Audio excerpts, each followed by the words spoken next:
Hello, welcome to this week's episode of Tag Talk. My name is Kylie. This is Haley. Thank you for joining us. Haley's feeling a little bit under the weather, so we're just gonna do the best we can with what we got, and what we got is kind of a lot. You say kind of a lot. I don't know about that. Mainly in AEW though. Mm-hmm. Like you know what, WWE, they're doing nothing. Well, nothing that I care about, I should say. Nothing of substance. So. Well, and to be fair, SummerSlam is happening today as we're filming. So if we did predictions or anything, it would kind of be old news. So. Yeah, and you know what? Like a few episodes ago, we talked about the Street Profits. That's all that matters. So go find that. That's true, but we did have some very interesting developments with AEW this week that I'm excited to talk about. Listen, can I tell you something? Yeah. So, I watch AEW on my laptop, and then I have an HDMI cord to my TV, and something glitched with my HDMI cord, so I ran over it, and I was trying to fix it, and while I'm trying to fix it, a commentary just says, "Hello, we got trios titles," and then the belts are just there. A very interesting way to introduce titles that have been very anticipated since basically the formation of AEW, but okay. Yeah, I was very, very confused because normally when there's a big announcement like that, Tony Khan's all over Twitter saying, "I got a big announcement, guys. Special announcement tonight." And you remember back when he bought Ring of Honor, one of the things people were guessing was trios titles, that he was going to announce them. But instead we get commentary, it's just a random segment on the show, no warning. It cuts to commentary, and they just have the belts there, and they're like, and the winners are going to be crowned at All Out, and we get no other details. No start date, nothing. Just no entrance in this tournament. No not even a bracket. Not an empty bracket. We have no idea how many teams are going to be in this tournament. We don't know when it's happening. Presumably after Quake at the Lake, which gives us a month to do this whole tournament. I'm so confused by this decision, but I'm really interested in trios. And I posted this on Twitter. You could come up with a 12-team field just from AEW. Easily. And I don't think they're going to, because I don't think they have the time for it, unless they do 2 matches on Dynamite and 2 on Rampage for weeks. I mean, they could do that. But I don't know. And then, if you factor in Forbidden Door entrance, you could have teams from Impact or New Japan or AAA or whatever. Or maybe even returning people like CM Punk, maybe CM Punk and FTR as a team. Love CM Punk. I do too, but it's so sad because, well, one, I don't know if CM Punk is going to be back. We don't have a whole lot of information on that. They haven't really talked about it on AEW at all. And two, I want FTR to win the tag belts, the AEW tag team belts, and they already have all those belts. So you give them the trios and the tag belts, it's a little much, I think. It is. And I love FTR. I want them to have all the belts, but we got to share the wealth. Just maybe one belt, just what. And you know what? I do really like the idea, and not to go too much off topic, but this just made me think of it. I do really like the idea of CM Punk returning as a heel and being a bad guy. I think it'd be really interesting. I don't know. I think the trios division is, major for AEW, because a lot of people on Twitter have been saying AEW hasn't felt the same since the highs of the summer of 2021. Yeah. Building up to All Out with the Adam Cole, Bryan Danielson double debut, which was incredible. And it hasn't really felt the same, but I don't know. This week it felt the same, this Dynamite. Yeah. And going into trios, that's so quintessential elite. Mm-hmm. Well, and that's the thing for me too. I've definitely felt that way. And it's hard to compete with that. I don't think anything could ever live up to last summer for AEW. But I think this is coming close, especially with, not to get off topic, but them pushing the younger talent again. And that could obviously be because a lot of their top guys are out on injury right now. Whatever the case, it's great for them. But yeah, the trios division is definitely a breath of fresh air and something that they needed desperately. Yeah, they definitely did. And I like that you mentioned the younger talent, because this episode of Dynamite, also we saw Hook win the FTW championship from Ricky Starks. We saw the breakup of Starks and Hobbs, which was jarring for me. I didn't expect it. Well, I did see them as tag champs. I really thought that they were going to win the tag titles. Back, when was it? Like 3 weeks ago when the triple tag happened, and to see this happen was insane to me. But, you know, building Ricky Starks, getting him up where he needs to be. We saw Dante Martin go toe-to-toe with Sammy Guevara, and in my opinion, surpassed Sammy Guevara. I think he was better in the ring this time. But that's for a topic of discussion for somewhere else. And I don't know. I just feel like AEW is really getting back in the swing of things. Now, whether this has anything to do with, you know, the potential that Kenny Omega is returning soon, maybe, you know, all the stuff going on in WWE, maybe Tony Khan is stepping up his game. I don't know, but I'm here for it. Yeah, and it's good for all of us, to be honest. Yeah, I'm just so excited.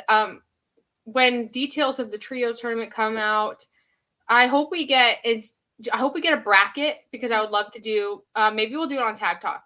I would love to do, like, fill out the bracket, like NCAA March Madness style.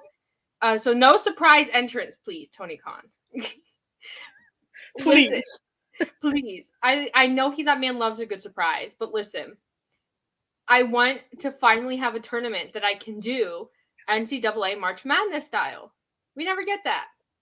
And I feel like there's already going to be enough surprises, you know. So... Well, speaking of trios, it's now time for our week.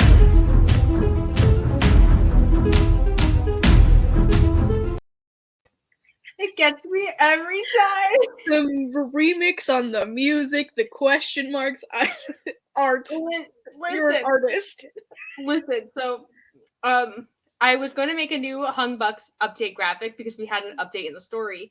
And I was like going through so many sounds. I went through hundreds and hundreds of sounds, and none of them fit the Hung Bucks.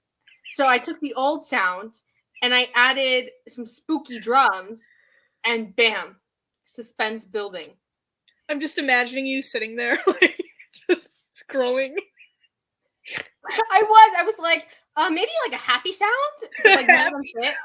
And I was like, well, maybe something like hopeful. And I was like I was just looking through so many sounds, but like, no, we have suspense because this story is suspenseful. So if you didn't catch it, this is our Hung Bucks update of the week. And it is boy, did we get a good update. It's the biggest update by far. And by the way, for everyone on Twitter, when this happened on Dynamite, who tweeted at me and Haley and was like, "Did you see our mentions were blowing up? So many of you, my text messages, my mentions, like so many of you made sure we saw it, and I'm so thankful for that. I love that we're now the Hung Bucks girlies. That's us now. I'm so excited for it. But I should probably run down the segment. We haven't even talked about it, and I'm already crying. But well, we should also note that nothing happened on BTE this week, and I was a little bummed about it, but they made up for it with the segment. Yeah, nothing happened on BTE. I'm expecting something next week, though, because this segment was major. Mm-hmm. So for the first time in a long time, we got the Young Bucks and Hangman Page on screen together, talking to each other at the same time. So basically, trio titles are introduced, blah, blah, blah. And then it cuts to Brandon Cutler filming the Young Bucks. The Young Bucks are basically saying, oh, we don't want to talk. Like, we have nothing to talk about. And Brandon Cutler's like, but what about the trios titles? And for some reason, we're supposed to believe the Young Bucks didn't know about this. They were like, oh, what are you talking about? Yeah. What? Trios titles? Ooh. I love the idea of Tony Khan keeping this a secret from them and just like smuggling the belts to JR. And then commentary. See, that's why it was just on commentary. That's why it wasn't a big thing, because they would have found out. Did we just crack the code? I think so. Oh my God, Tony Khan. But anyway, so the Young Bucks are like, huh? What trios titles?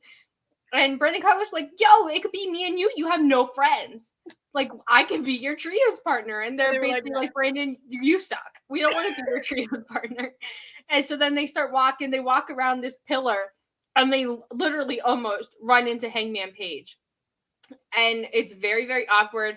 they're like, happy birthday. And he's like, oh, happy birthday to you. Yours is tomorrow, right? It's very awkward. And you see Nick Jackson look at Matt Jackson, who's looking at the ground, trying not to make eye contact with anyone. And Nick is like, this is the second time I've seen you interacting in like a healthy, happy way with Hangman Page. And Hangman Page is all smiles. He has hard eyes. He's so here for the Young Bucks. I think he's at a point where he's really ready to talk this out. And I don't know. The story's building. And Matt started to, and then the Dark Order came, and they interrupted, and we didn't get it again. Ripped away. Listen, I know it's probably going to come down to a situation where Hangman has to choose between the Dark Order and, you know, the Young Bucks or the Elite. And I'm really hoping that he chooses the Elite. And I know a lot of people on Twitter are kind of annoyed by this. They're like, well, Hangman's just going to ditch the Dark Order. Like, the Dark Order's done so much for Hangman, whatever. But I think the Dark Order is really at a spot where it's time for some change. Like, they've lost a few members. Like, Anna left. She's in JAS now, which I have opinions on. And I think it's just time for, I don't know, the Dark Order to move forward. And I don't think Hangman fits there anymore. I think his story's progressed to a point, you know, winning the world title, losing the world title. I think he's at a spot where he's ready to, like, just sort out his issues. Yeah, reconcile. Like, yeah, you can only be an alcoholic for so long. So true. so true. And I think he really needs to confront his issues. And I think the base of his issues from the very beginning have been the Young Bucks. And it's like today, and I told you this, and I posted it on Twitter, I went back to watch Revolution 2020 to see, you know, Kenny and Hangman versus the Bucks. And they did like a little video package before the match. And it was just this tension between Hangman and Matt Jackson. Matt Jackson just being like, you were a jobber in Ring of Honor and we saved you. And it was never really Nick and Kenny who had anything to do with it. It was Hangman and Matt. So it's really interesting to me that Matt is the one really leading the charge to reach out to Hangman. And Hangman is like receptive to it. It's very weird. I feel like we need more information. It's, you know, he's only getting older. Like, you know, he's got his family. He's like, you know what? It's time. It's time to reconcile. We got to put the past behind us. And we love growth, okay? We love it. This week's Dynamite, I think, is going to be super interesting because we have the advertised return of the Undisputed Elite, which is weird to me because the Young Bucks haven't really done a whole lot of Undisputed Elite, like, promos or, like, they haven't really related to the Undisputed Elite since Adam Cole, you know, unfortunately was injured at Forbidden Door. So it's like they don't really feel like a part of the Undisputed Elite anymore. So them advertising the return of the Undisputed Elite tells me this is going to be a major point in our story progression. Yeah. I know some people are talking about Kenny possibly returning. I don't know. That would be great. But I also kind of hope that they save that. But regardless, you know, it's definitely going to be a turning point in the story. Yeah, and I really do think back to Forbidden Door when Hangman sort of all alone dragging himself to the back and the Young Bucks are hesitating, and Kyle O'Reilly kind of like yells at them and gets them to go to the back. I really do feel like we're building to like the Undisputed part versus the Elite part minus Kenny. I feel like Hangman's going to be in that spot. And I do think some people are saying, and I have to mention it, even though I hate this idea. A lot of people are saying, well, it's still going to be Kenny and the Young Bucks, and Hangman is maybe like he's going to turn heel, like he's going to reject the Young Bucks and make them feel what he felt. Maybe Hangman is going to be like the odd man out, and I don't think any of that is going to happen. I think the clear story here is Matt Jackson and Hangman Page, you know, settling their business. And Hangman coming back into the fold because they're the only two who really have, you know, a stake in this fight at this point. Like Kenny, he's gone on this whole journey of injury and being out and losing his title and like all this stuff. And Nick Jackson, he never had a dog in this fight to begin with. He was just there. And so I feel like the clear story here is between those two, and Kenny doesn't fit there. I agree. And to your point about Hangman possibly turning heel, I don't really like that either. Um, Especially because I think he does better as a face, and anytime that he's been a heel, he's kind of had like a crutch to lean on. Yeah. So him just being a heel on his own kind of concerns me. Because right now I feel like he's floating, and I think he needs the Bucks as a crutch. Yeah. Or the Dark Order, but Bucks. Yeah, and I think there's a lot of story we can do with Hangman and the Young Bucks versus Hangman and the Dark Order, or Hangman and anyone else. Because you could, in the tournament, you could have Hangman have to stand with the Young Bucks against the Dark Order and try to justify his decision to them and why he's reconciled with the Young Bucks over staying with the Dark Order. I feel like that would be an amazing match. And I think that could be a good Dynamite main event. I would love it.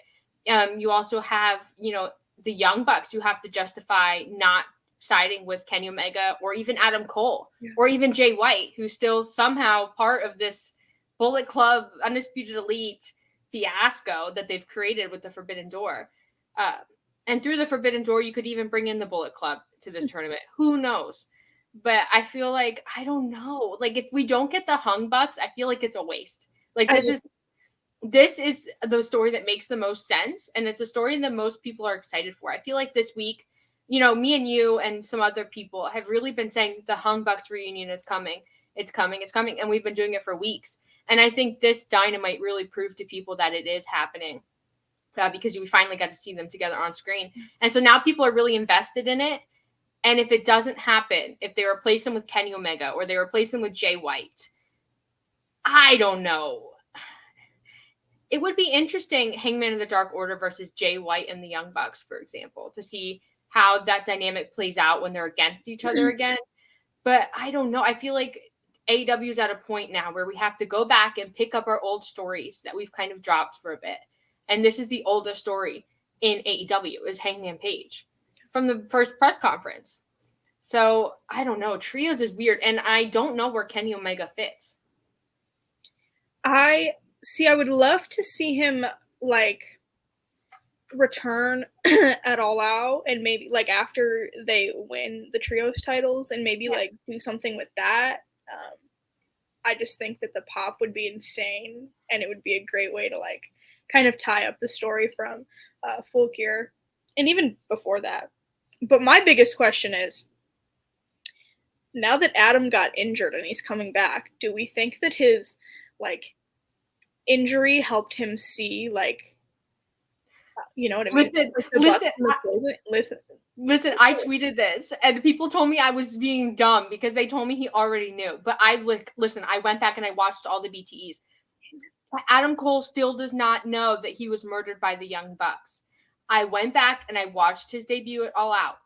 Nothing. I went back, I watched BTE. There's things where maybe subconsciously he knows, he picks up a Bang energy drink instead of a Monster. And whatever. And for people who don't know, back when Adam Cole was in the Bullet Club, before he went to WWE, the Young Bucks murdered him by giving him a poisoned monster at PWG. And that was his send-off from the Bullet Club. And then they brought him back to life in AEW. And all this is canon because BTE is canon, so it counts as part of the story. And I did have this idea, him having the concussion, the brain injury specifically, if that triggered something, because people have amnesia and it's something triggers it and all their memories come flooding back. It would be really interesting if Adam Cole comes back at this Undisputed Elite segment and he's like, haha, well, wait a minute.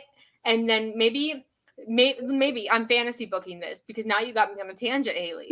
I mean, I think it's entirely possible. I just feel like bringing the Undisputed Elite back this way and advertising it, something is going to happen. Whether it's Hangman or Kenny or Adam himself, something is going to happen here. Maybe Adam Cole's whispering in the ear of Red Dragon, and he's like, "Hey, they murdered me, and killed me." And maybe they try to murder the Young Bucks, and they get saved by Hangman.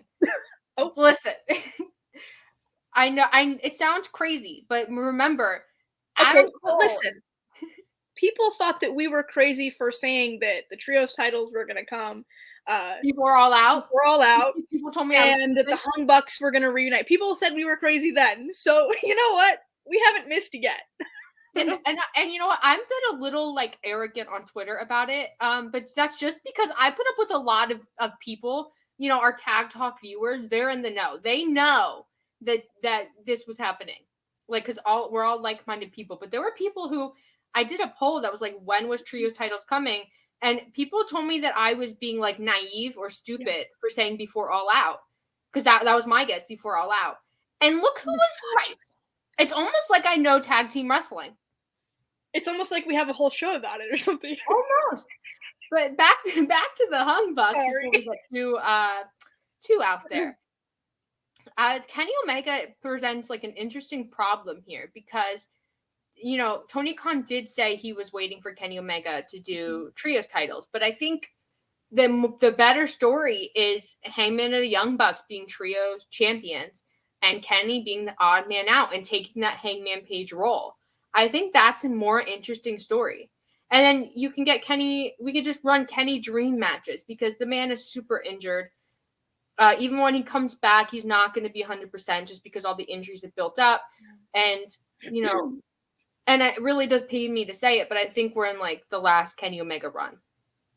At least he's got a year or two left. He's almost 40 and he's talked extensively about retiring by then. So yeah, at least full time, you know, in his 40s, he could have a match here or there, whatever. So I think him being trios with the Young Bucks would be great. And I think they do great trios matches, but I think there's a lot of great Kenny Omega singles matches we have yet to run. Kenny Omega and CM Punk. That's a big one that we still have to get. I think we have to run Kenny Omega and Moxley again before Kenny Omega's done.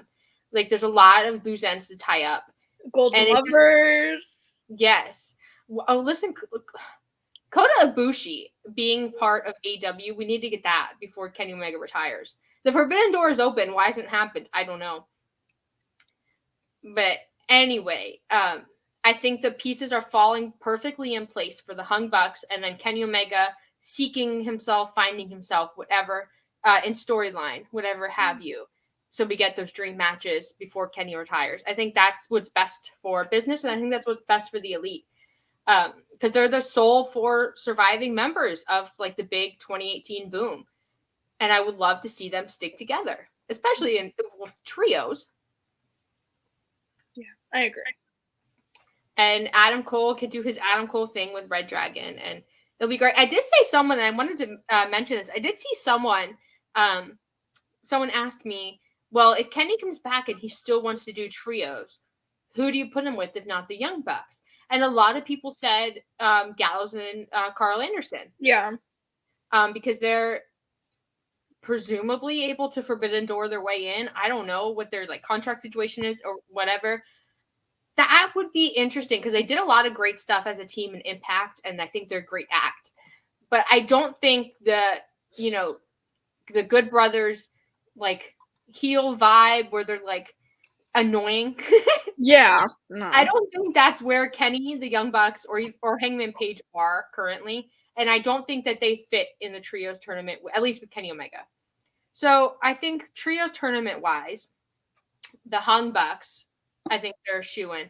House of Black, Death Triangle, JAS, Best Friends. Who else could you get in there? Oh, we're missing. Triangle? Yeah, I said Death Triangle. No. Oh my! I feel like we're missing a lot. Yeah. I mean, the Undisputed Elite, or not the Undisputed Elite, but Cole and Red Dragon. I feel like you could do some configuration with Eddie Ortiz and someone. I don't know. Santana's still out. He's going to be out for a long, long time, apparently. Yeah. But it boils down to we've said this on multiple episodes. AEW has been ready for trios belts for like 2 months. Yeah, they've been building these stories and have just been sitting on them because they can't progress them because the titles aren't here. But here we go. And it's kickstarting. All Out is so soon. We're recording this July 30th. So we have August, and then that's it.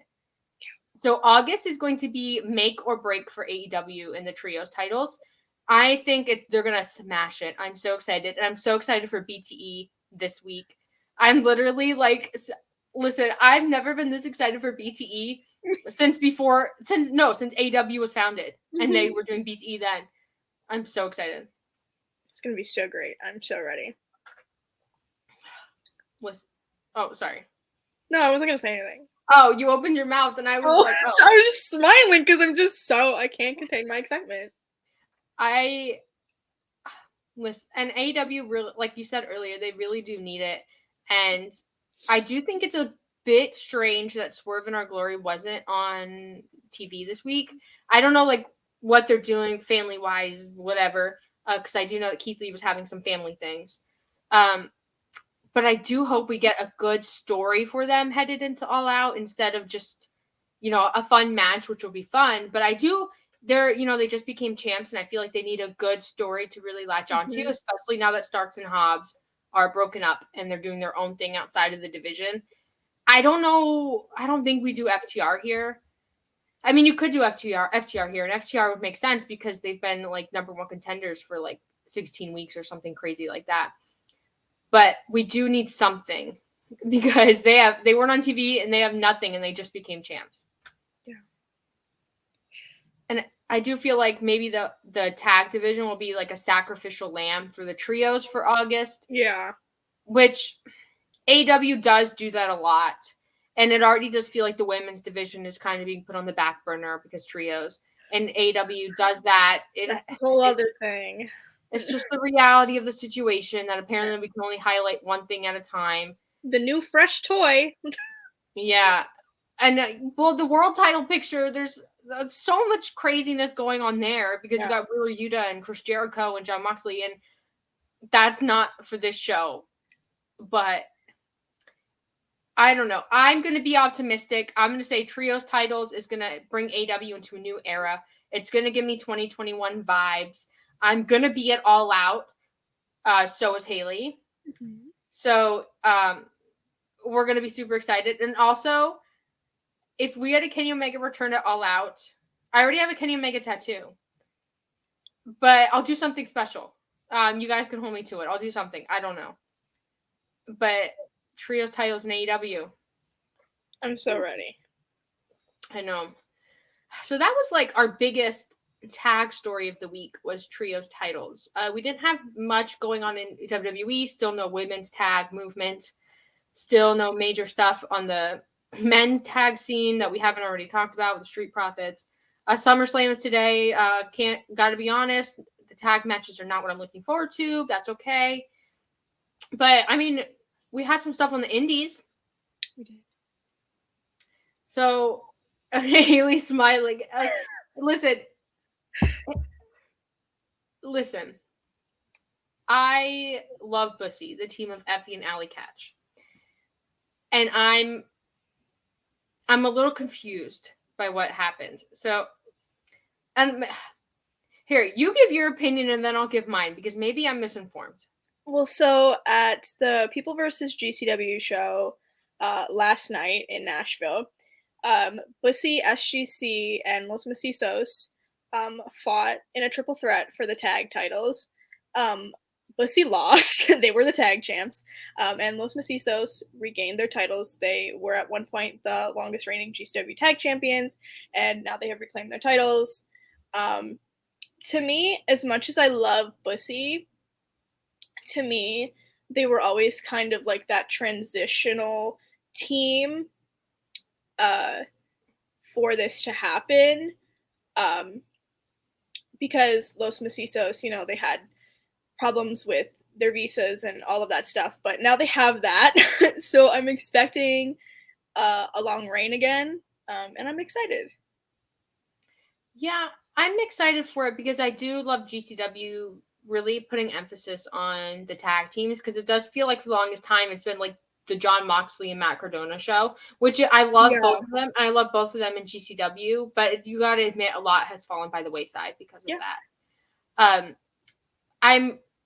I think my main gripe with it is that Bussy, like, they're both individually like the foundation of GCW. Like, they really helped to build GCW to where, to Hammerstein levels and to where it is today. Like, you don't do that without them. And so to me, I don't know, it's a little bit strange, mainly because I don't know if they had dropped the titles to another GCW like foundational team, like SGC or something. I don't know, but I just constantly feel like Bussy isn't getting their due as a tag team or as individuals. Well, to me, I feel like Los Macizos is a foundational team. They were the champs for like, what was it, like 1,000 days or something? Yeah. So I feel like they were definitely foundational. They're one of the OGs. But I get what you're saying. Yeah. Yeah, but I guess what I'm saying is like they I don't know. let me take a minute and compose my thoughts. I do think that they were OGs and that they were, integral part of getting GCW off the floor.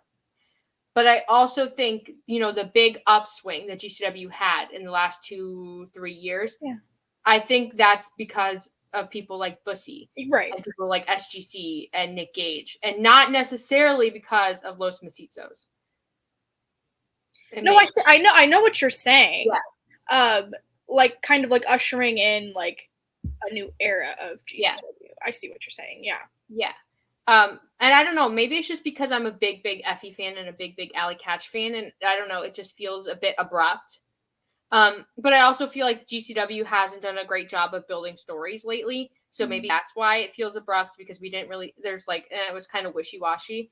But I do like, a fresh take on the tag scene in GCW, because we talked about this, maybe it was last week or maybe the week before, that GCW kind of feels repetitive nowadays, and like a lot of the tag matches are repetitive, so I do like this. Yeah, they're announcing some wacky matches. And I think because we weren't the only people saying this. No. Like it was a popular idea. It was right on the internet, really. Yeah, and I think maybe they took that into consideration, so they're like, bam, bam, bam. Good. Maybe bullying works. Maybe.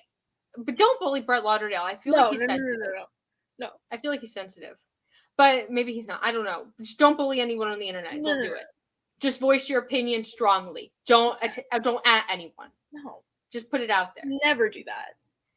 But I don't know. I feel like going into, homecoming and, the last half of the year, GCW's in like a weird spot. Yeah. They are. I'm excited to see what they do for homecoming. I really thought that they were going to start to build stories starting on the show last night, but I don't really know if we got that. So hopefully that happens, because that's in 14 days? 2 weeks? Yeah. And I don't know, like, you can build stories easily with GCW because the fans are so like online. Like you could build and they do a lot of stuff like on Twitter and YouTube and stuff. So yeah, and you could do it so much more easily for GCW than like AEW or WWE. Just because I feel like Twitter is such a big part of GCW.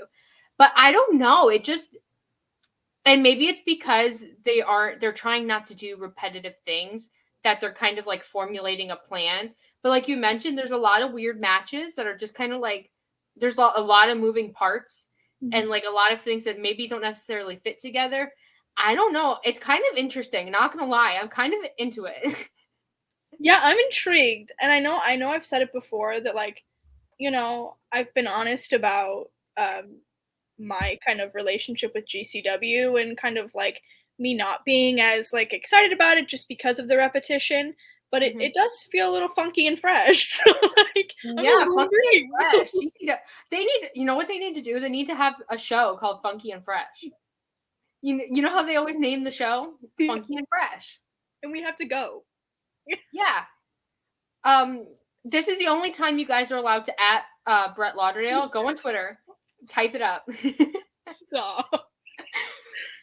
But that's about all we have for you guys this week of Tag Talk. It's a little bit of a short episode. But not a lot happened in tag team wrestling. I'm very concerned.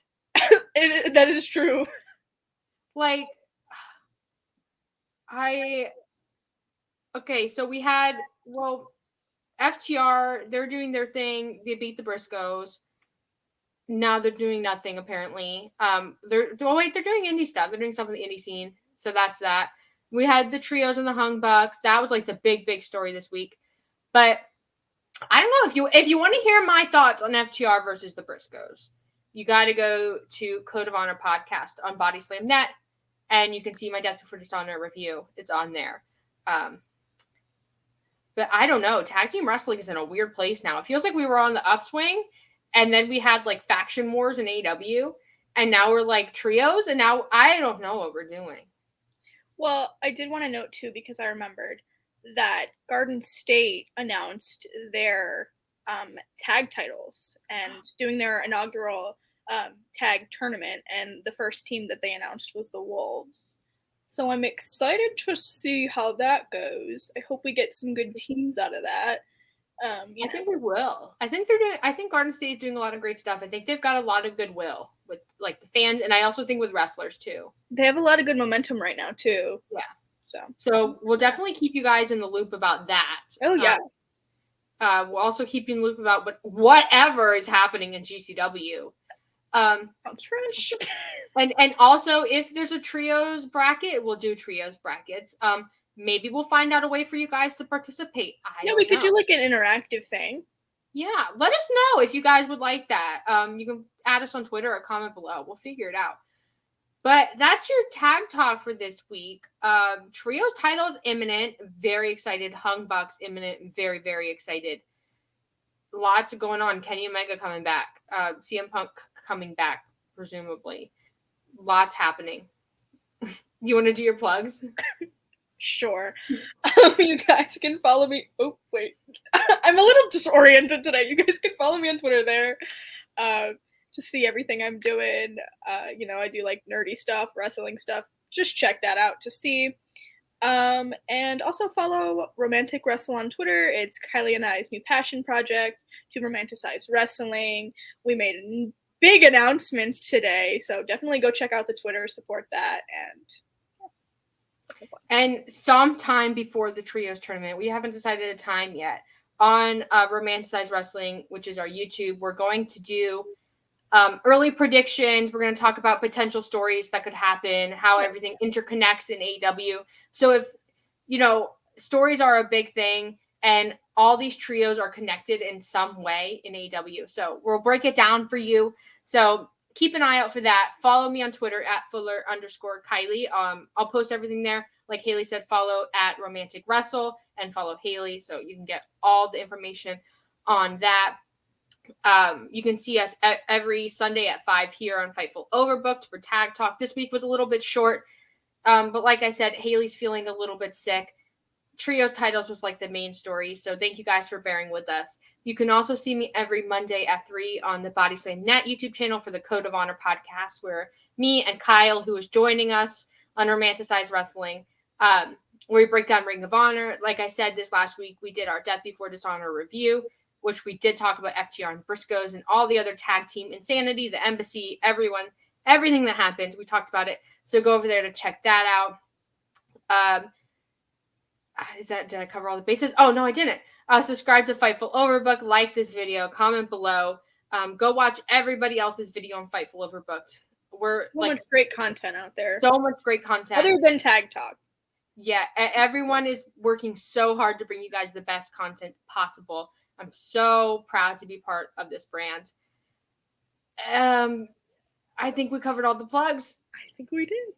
So we'll see you guys next week. Hopefully we'll have BTE news. We'll have Undisputed Elite news. Manifest it for us. And send Haley your good vibes because she's feeling sick.